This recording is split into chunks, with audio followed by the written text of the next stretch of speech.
The effects and uses of ebooks is particularly interesting to me as a media specialist.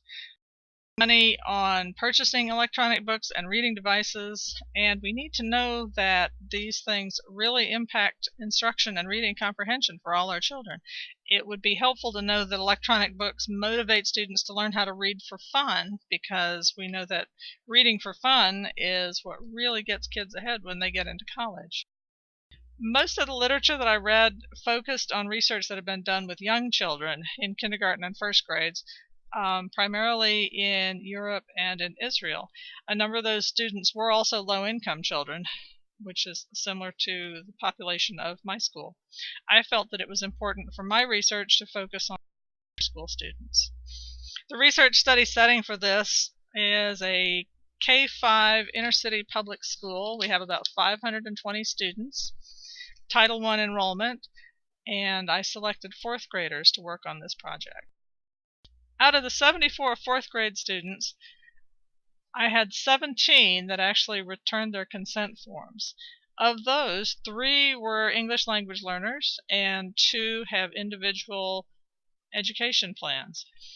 The sample group was selected randomly using Excel's sampling feature, and I was very impressed that it actually sampled randomly.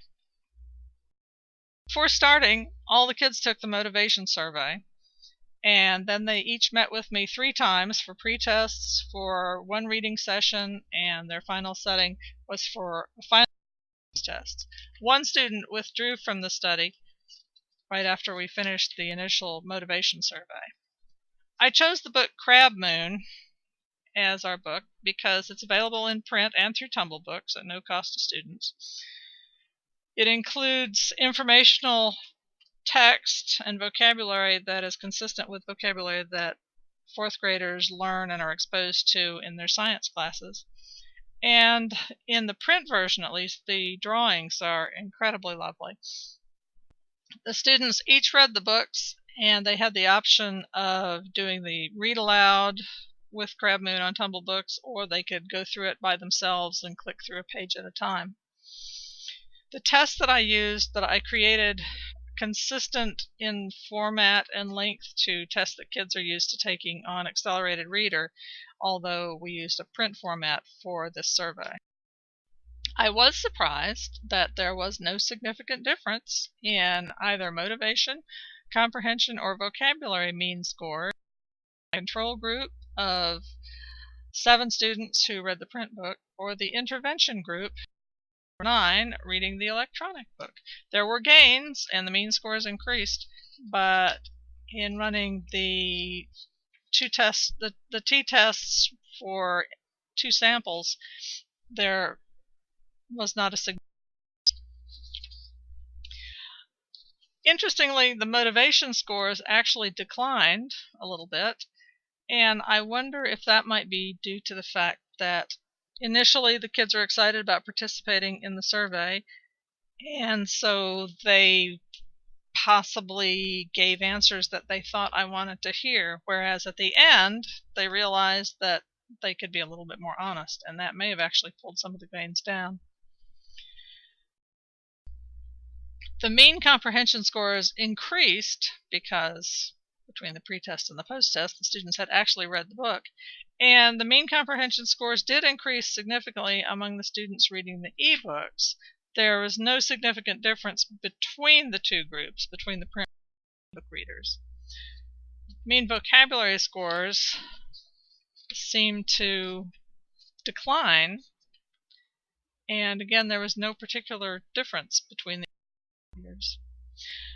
Since I had only 16 students, 7 intervention kids and 9 in the control group, there's really insufficient data to be able to identify significant differences between the 2 interventions.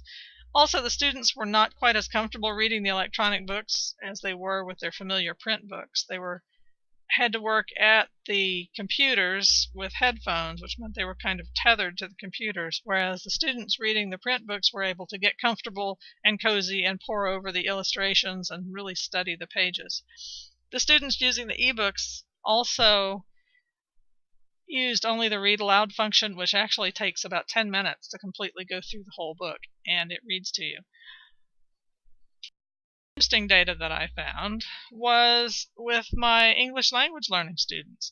They got very excited using Tumble Books, and they did have higher gains in their comprehension and vocabulary scores than the other students did. One of my students has even reported that she verified the website from me and then has been using it at home with her younger brother and her mother to practice their English reading. In conclusion, there's really more research needed to fully document the impact of electronic books on reading and instruction. Thank you for your attention, and I appreciate the opportunity to share this with you.